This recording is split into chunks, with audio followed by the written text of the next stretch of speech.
मोदी सरकार ने लाल कृष्ण आडवाणी को भारत रत्न देने का ऐलान किया है और ये बड़ा डिसीजन है, क्योंकि पीएम मोदी के एक तरीके से राजनीतिक गुरु अगर किसी को माना जाता है तो वो आडवाणी को माना जाता है। तो आखिर आडवाणी को भारत रत्न देने के क्यों फैसले लिए गए, क्यों दिया गया और क्या कुछ इसके पॉलिटिकल इम्पैक्ट हैं, आज इसी पर बात होगी। मैं आपके साथ हूँ महादेव बमशंकर और इस पर हमारे साथ इस वक्त बात करने के लिए हैं अशोक पंडित जी। अशोक पंडित जी राजनीति के बहुत बड़े जानकार हैं, एक तरीके से राजनीति के सिद्धहस्त हैं और अलग अलग जो भी प्रिडिक्शंस करते हैं वो हमेशा सच होता रहा है।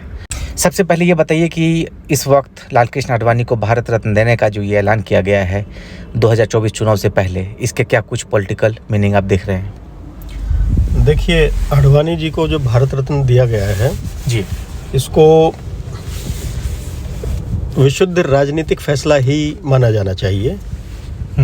आमतौर पे तो क्या होता है कि भारत रत्न देने की जो परंपरा रही है वो अपने अपने क्षेत्र में जो बहुत बड़ी हस्तियां हैं, चाहे राजनीति के क्षेत्र की हों, सांस्कृतिक क्षेत्र की रही हों, उनको दिया जाता रहा है। लेकिन राजनीति की जब बात आती है, राजनीतिक क्षेत्र की जब बात आती है, तो इसमें बहुत हद तक ये रहता है कि जो सरकार जिस प्रधानमंत्री के समय पे इसको घोषित किया जाता है या जिस सरकार के कार्यकाल में ये फैसले होते हैं, तो उसमें कहीं ना कहीं उसकी पॉलिटिकल मंशाओं की झलक होती है, विचारधारा की झलक होती है। तो मौजूदा जो सरकार है, प्रधानमंत्री नरेंद्र मोदी का दूसरा कार्यकाल अब समाप्ति पर है तकरीबन, तो ये तो बहुप्रतीक्षित फैसला है। ये तो माना ये जा रहा था कि शायद जब वो पिछले कार्यकाल में थे, 5 साल अपना पहला जब उन्होंने कार्यकाल पूरा किया था 2014 से 2019 के बीच का, तो ये माना जा रहा था कि शायद तभी ये हो जाता। तो उस हिसाब से भी अगर देखा जाए तो ये बहुत देरी से लिया गया फैसला, लेकिन हाँ, स्वागत योग्य। लेकिन 2009 में क्योंकि लाल कृष्ण आडवाणी के नाम पे चुनाव लड़ा गया, पीएम इन वेटिंग रह गए, उसके बाद उनको प्रेसिडेंट भी नहीं बनाया गया, रामनाथ कोविंद को बना दिया गया था, तो मोदी सरकार पे एक एलिगेशंस लग रहे थे कि उनको अनदेखी की गई है, उनके एक वरिष्ठता और मार्गदर्शक की भूमिका में डालकर उनको। तो अब इस फैसले के बाद क्या कुछ देख रहे हैं आप? निश्चित रूप से अनदेखी का इल्ज़ाम तो स्वाभाविक है ना। जैसा कि आपने अपनी चर्चा की शुरुआत करते हुए आपने कहा कि वो राजनीतिक गुरु रहे हैं। राजनीतिक गुरु सिर्फ माना नहीं जाता, वो घोषित रूप से राजनीतिक गुरु रहे हैं इस समय के प्रधानमंत्री मोदी जी के।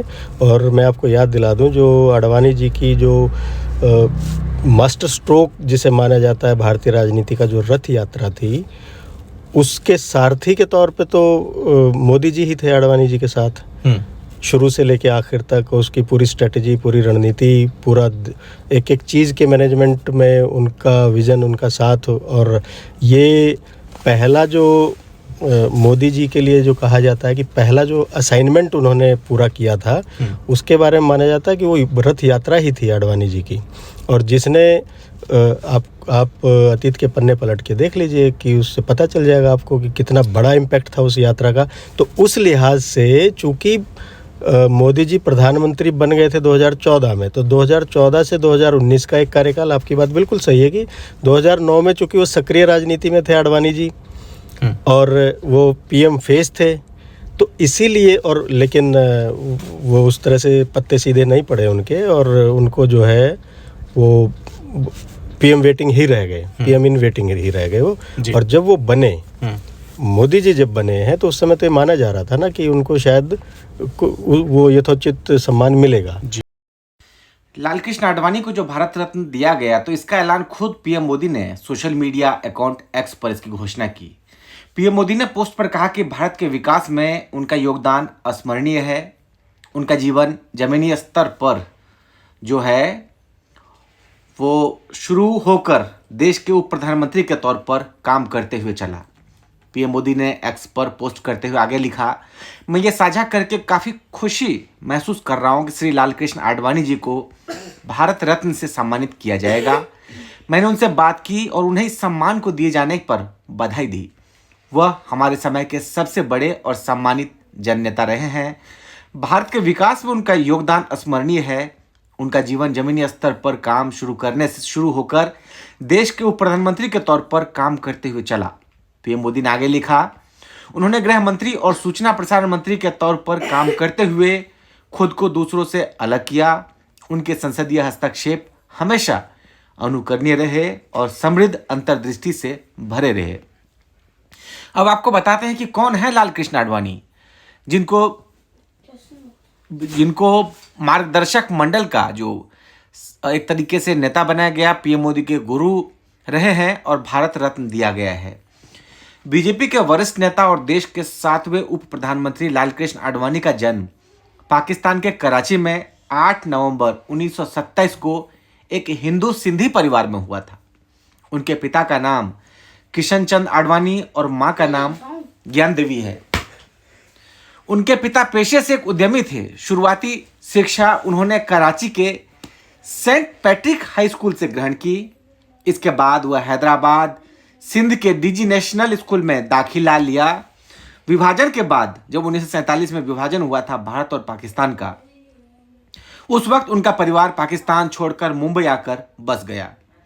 यहां पर लालकृष्ण आडवाणी ने law college of the Bombay university से कानून की पढ़ाई की।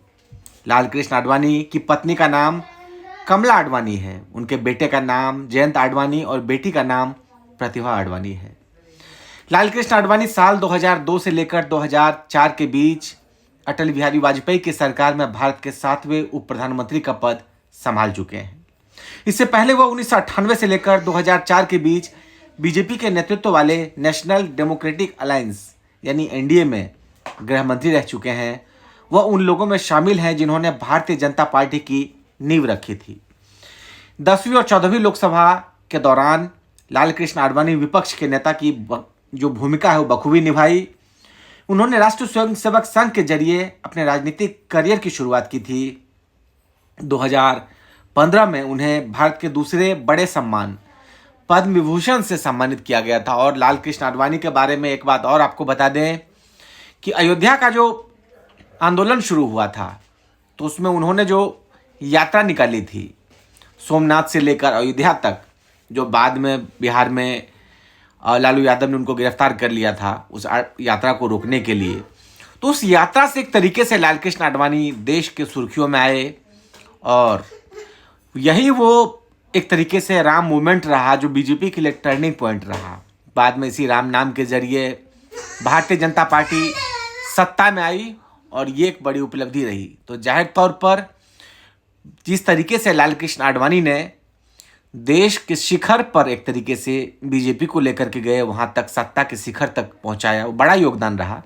हालांकि वो पीएम नहीं बन पाए, एक लालकृष्ण आडवाणी को इसका मलाल जरूर रहा होगा, क्योंकि जब साल 2009 में ये चुनाव लड़ा गया था तो आडवाणी के नाम पर ही लड़ा गया था। तो लेकिन यूपीए 2 की सरकार बनी थी उस वक्त मनमोहन सिंह की। और आज की हमारी चर्चा यहीं तक। बहुत बहुत शुक्रिया आप सभी का।